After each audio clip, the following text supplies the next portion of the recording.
So, nigga, why you don't pick up the phone? You don't see me calling you. Go get you. Welcome to the first podcast on my channel, Talkz with Scotty. I'm here with elnomany.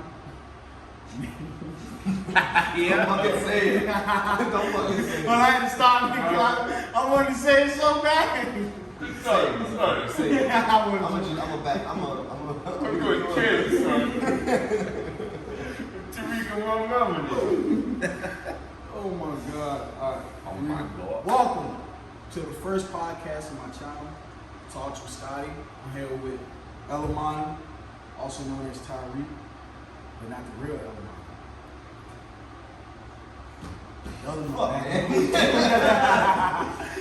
And I'm here with Wolf, the werewolf. That's so much better than not the real elnomany. What the fuck, bro? I can't even, he's got a good name. That's how we get the best daddy. You gotta throw some shade. So today we're going to talk about both of their experiences in TAC-P, SERE. Okay, so which a lot of people don't know, SERE. What's that mean for you? Survival. Oh, survival. Yeah. Escape. Evasion. Yeah. SERE is SERE. So survival, evasion, resistance, and escape. Gotcha. So I missed it. I didn't TAC-P. Understandable. Yeah, and then TAC was air control party. So with SERE, they learn more about survival skills. TAC-P, just summing it up, they're more on the ground, handling all the air power, where to like basically drop the bombs and all that shit. Yeah, and whoever you're going against is worrying about their survival at that point. So, y'all had to pick and choose. Who would you say is the most important person? Are you talking like battlefield scenario wise, like who the most vital person is? Yeah, who would you say? Well, if I'm not trying to kiss ass to higher ups and say whoever like does mission planning or like actually provides resources, like I don't know. I feel like if there's like Air Force intervention, definitely TAC-P. I think TAC-P is definitely, or just a certified JTAC. Certified JTAC is probably the most important person that can be placed inside like a battle scene. So, I mean, I'm going to be blunt and just say, special warfare has a mission set, right? Their mission set is not our mission set. Our mission set is to support them in their mission set, right? So, SERE is not special warfare. TAC-P is special warfare, right? But the thing with SERE is not just TAC-P, it's pilots, it's anybody. It's anybody in the Air Force that is constantly coming and going to different countries. Loadmasters, pilots, special warfare, anybody, name it. Okay. They have to go to that school. Now before we get into the video any deeper, we're gonna allow both of them to introduce themselves and tell a little bit about their experience with SERE and TAC-P. So we'll start off with Tariq. So Tariq elnomany. Right now I'm in security forces. I joined the Air Force originally to become a SERE specialist. Really, there's not much to say. I completed the course, the selection course, to be particular. I was a non-select, so they placed me in this career field. So I'm here to just kind of enlighten everybody with just my experience, my mindset on the course, the career, and how you could just prepare better if you want to pursue something like that to get there. Also, just my mindset on what happens when you fail, because that's what happened to me. So just telling you my experience and kind of how to bounce back from that. What's up, guys? I'm Nolan Wolf. So just like elnomany said, we both kind of came in for something originally before we got displaced to security forces. I ended up going for special warfare. Originally, I wanted to be a pararescue man. Then learn more about the different like AFSCs, and TAC-P was definitely the most enticing for me. Just kind of like we talked about briefly. Like to me, I think it's the most important job out of like the four, just because the power that a JTAC, the intangibles that a JTAC brings to a battlefield, being able to sway that mission or that outcome solely by what they bring, like I just think that that's power that's borderline unwarranted, but like it's unique. It's definitely unique. It's a unique mission set. Stuck out the most to me, more of a tip of the edge, tip of the spear type guy. So I want to be there when stuff goes down. So, but yeah, just like elnomany said, went through the schoolhouse, went through prep, got halfway through. Stuff happened, and like I am where I am. It's kind of one of those things where it's frustrating for sure, but not being defeated by whatever happened and still being ambitious and driven enough to like get back to where you want to go, knowing what you're passionate about. Like you can't let failure, you know, like I don't know, take over and veil whatever your true passions are. So I'm excited for it to get into it.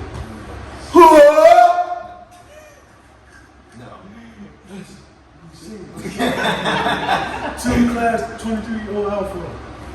Sure, we'll go with that. yeah. That's elnomany after he's out of breath after 20 push-ups, bro.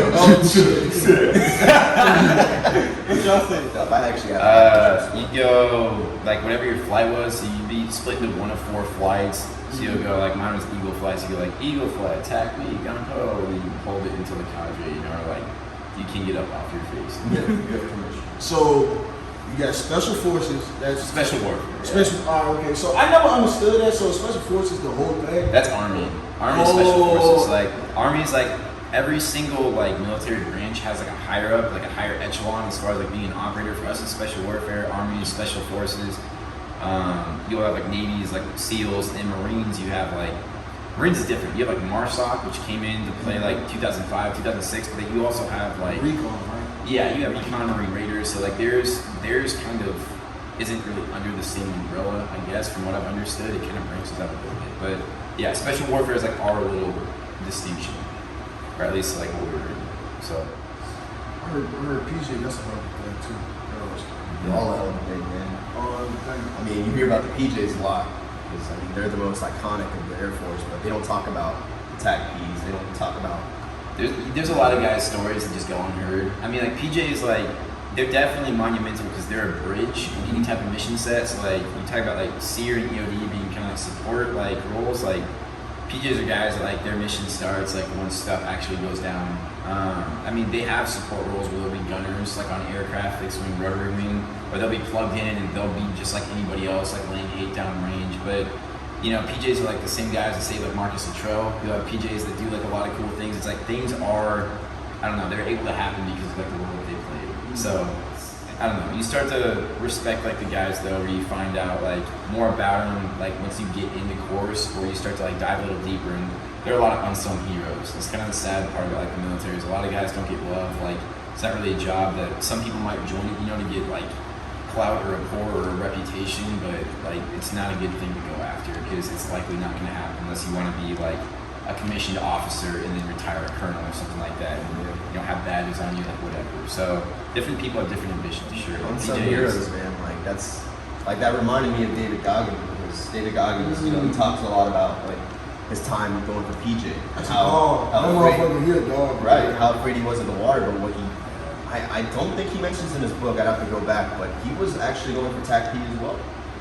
And he doesn't mention it, and a lot of people fail to mention TAC-P, but it is one of the vital roles in special warfare because although, you know, they're not really they don't have a mind for peace really because there's no peacetime mission, which is why now it's like they're trying to tag like TAC-Ps with PJs on like, you know, rotary wing missions where they, you know, at least like, because you're proficient with radios, we can do some type of borderline ATC 9-line stuff, but that's only like just like the tip of the iceberg. So yeah, it's a weird place now because I'm gonna be honest, like we're not getting funded like we should in the military, and so like you have higher attrition rates because of it, and also we're in a weird like dead space. It's like I don't know.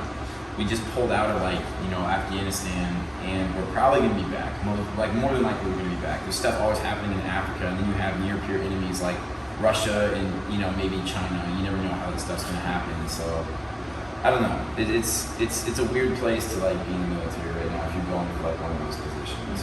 So you want to see action. So alright, so Wolf, we'll start off with you. Tyreek Lee, we'll start off with you. So what would you say is the hardest or the easiest thing about going through that course? If they, Like I special, said like before, special warfare, like kind of like a preparatory course, or like actually in like. the preparatory course, like what you would do. Okay. Like the hardest thing, would you say the easiest, or like what did you think you struggled with? So like I'll lay it out for you like what it looked like going from civilian sector to like the military really quick. So like to sum it up, you have to go and you'll get in touch with a developer. So usually you go with like a special warfare recruiter. They'll know how to line you up. You gotta prepare for a PAST, which is like push-ups, sit-ups, pull-ups, and do a 1.5 mile run, and then you'll swim. You'll do a 500-meter swim. So it's all perspective though. As you start to progress, you realize like a PAST is something that you do when you're running on no sleep, you're drunk, or like something. I don't know. Like you think it's the hardest thing until you find the next hardest thing, and then like you look back and like, oh, it's not so bad. Like I can do a PAST. Like I can do a PAST right now. It would be fine. It wouldn't be my best, but I can do it. Like I'm PAST. Like you go through developer, you get to pass a certain amount of those. You'll start to do development sessions, and they start to like try to work that mindset aspect where it's like you're a little tired. Let's get you to go a little further. They're trying to like see what you're capable of. Like because you got to realize in the grand scheme of things, the guys that are operators, they're gatekeepers. It sounds like funny because of the profession we're in, but like gatekeepers like are looking to replace themselves and be like, all right, like I vouch for this guy. I trust that he can have my teammates back like downrange over the wire, or that he can replace me. And that's once you start to realize is like an applicant, the gravity of that type of role, you respect it so much more. And you start to like dive deep and get more passionate because you're like, wow, I really have to buy in if I want to do something like this. So like you'll go to basic, you'll be in your own separate flight for special warfare. I know it's weird because SERE and Oh, pick up your hoe. Okay, pardon me. I don't wanna have no parts of me. She inclined to me.